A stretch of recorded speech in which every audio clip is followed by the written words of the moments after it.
Manisha's kitchen या cooking चॅनलमध्ये आपणा सर्वांचं सहर्ष स्वागत.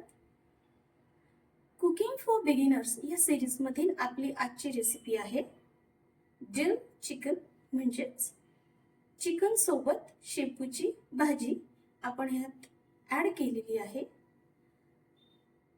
यासाठी लागणारे साहित्य मी इथे साधारण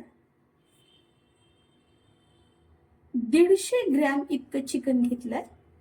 ह्याला स्वच्छ धुतलंय.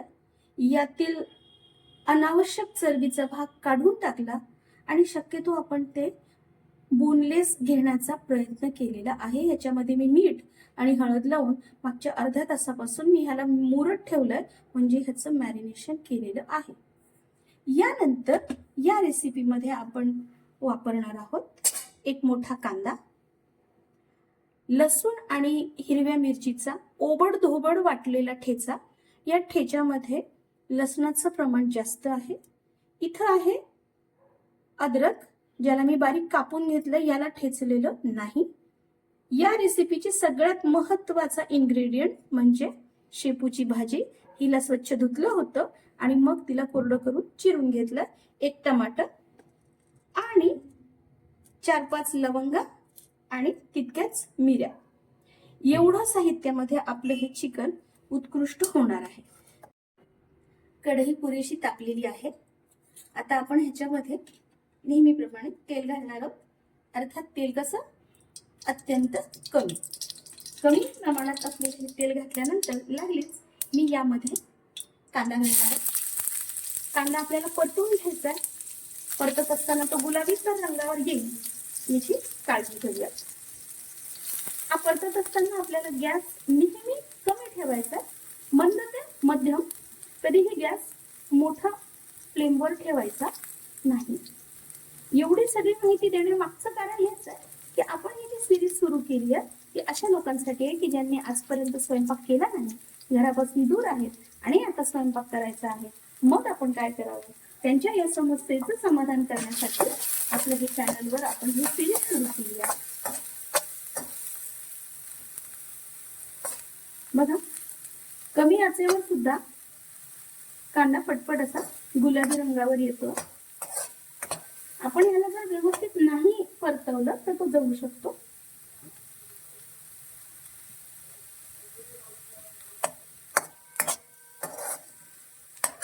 हा परतत असतानाच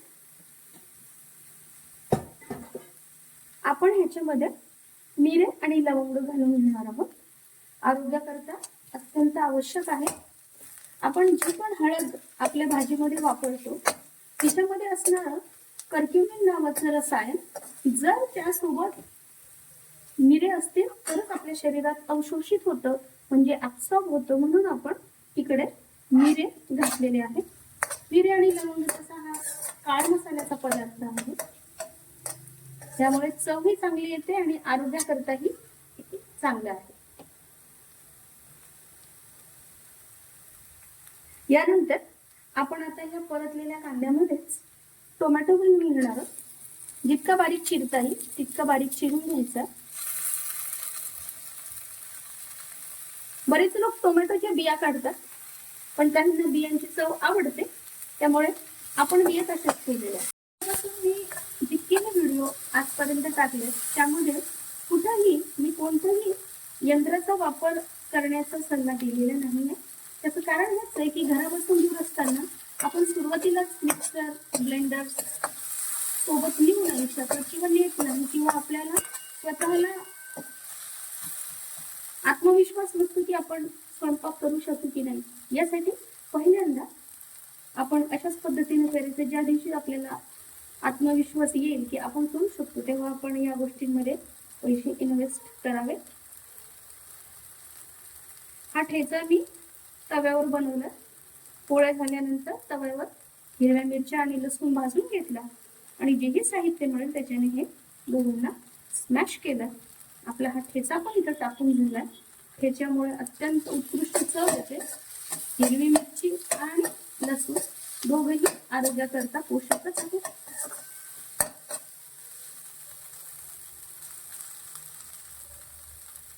हिरवी मिरची आणि लसूण आपण आधीच भाजून घेतलेला होता, त्यामुळे याला फार काही परतवायची गरज पडणार नाहीये.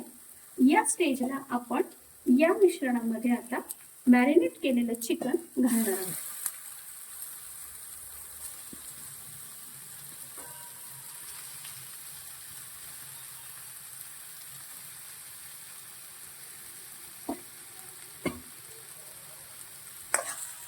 आता हे व्यवस्थित परतून घ्यायचं जोपर्यंत चिकन त्याच्यातलं वॉटर कंटेंट रिलीज करत नाही तोपर्यंत. चिकन या मिश्रणामध्ये परतून आपल्याला 3 ते 4 मिनिटे झाले. आता आपण यामध्ये शेपू घालणार आहोत.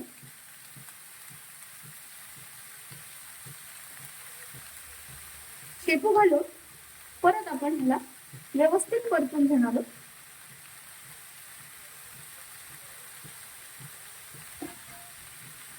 अतिरिक्त शेपू होती ती बाजूला ठेवली होती मी.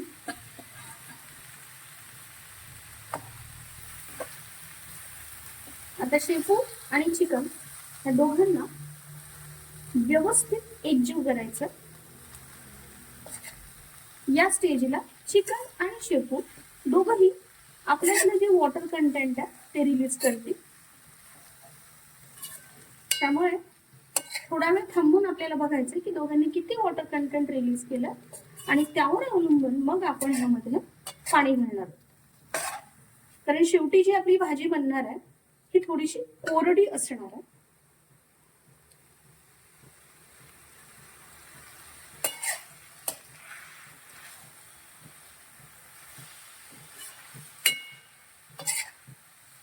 पालेभाज्या आपल्याला खूप जास्त शिजवायच्या नसतात. कमीत कमी वेळामध्ये चविष्ट खाद्यपदार्थ कमीत कमी साहित्यात पण बनवता येतात.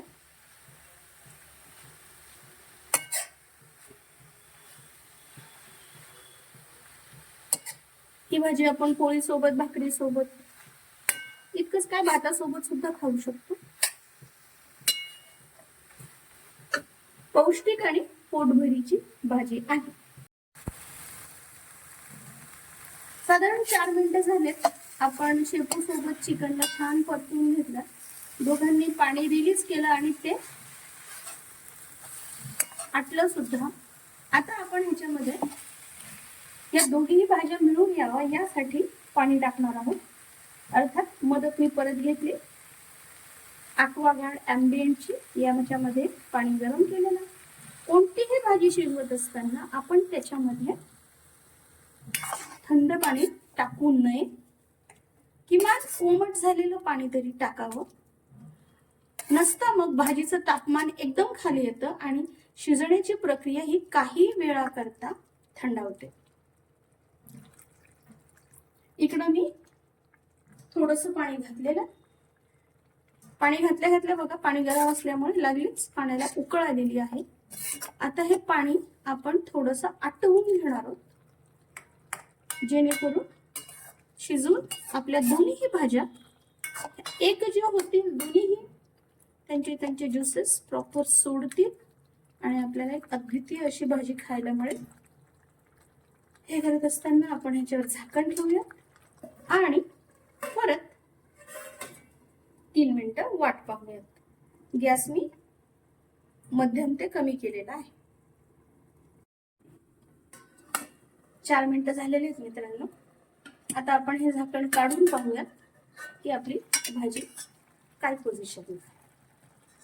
बघा व्यवस्थित शिजते आणि त्याचे जेवढं पाणी मी घातलं होतं ते आता निम्मच राहिलं. या पोझिशनला आपण ठरवायचं की आपल्याला थोडासा रसा हवाय की आपल्याला एकदम कोरडी भाजी करायची. पण मला थोडासा रसा असलेली भाजी फार आवडते. त्यामुळे आता आपण शेवटचा कार्यक्रम करणार आहोत तो म्हणजे आपल्या भाजीवर आल्याचे तुकडे टाकणे. आपण आलं शिजवलेलं नाहीये तर आल्याला बारीक कापलं किसूनही घेऊ शकता, जुलियन्सही करू शकता आणि आता ते टाकलं. आता ह्याच्यानंतर आपली भाजी फक्त 1 ते 1.5 मिनिट गॅसवर राहील आणि मग ती आपण जेवणासाठी घेणार आहोत, प्लेटिंग करणार आहोत. आलं अत्यंत उत्कृष्ट आहे आरोग्याकरता. कोलेस्टेरॉल कमी करण्याचं काम करतं. त्यामुळे आपण त्याला थोडंसं कच्चं ठेवूया. परत एकदा झाकण ठेवूया आणि 1 मिनिट वाट पाहू. ती जेवणासाठी घेणार आहोत. भाजी नेहमी गरमच खावी. खूप जून झालेली किंवा सकाळची संध्याकाळी जर खाल्लं आपण, वाईट काही नाहीये, पण पचनावर परिणाम होतो. आपण इकडे भाजी घेतली, चुरून खाण्यासाठी थोडासा रस्सा घेऊयात. या मित्रांनो, जेवणामध्ये आहे शेपू आणि चिकनची भाजी, चपाती, कांदा आणि लिंबू. चिकनमध्ये आपल्याला प्रोटीन्स मिळतात आणि शेपूमध्ये फायबर मिळतो, व्हिटॅमिन सी मिळतात आणि वेगवेगळे जे दुखणे असतात, आपल्याला पेन होतो, त्यामध्ये रिलीफ मिळण्यासाठी शेपू उत्कृष्ट. सगळ्यांनी ट्राय करा आणि कशी झाली हे मला कमेंटमध्ये सांगा. माझा व्हिडिओ आवडला असेल तर लाईक करा, शेअर करा, सबस्क्राईब करा. धन्यवाद.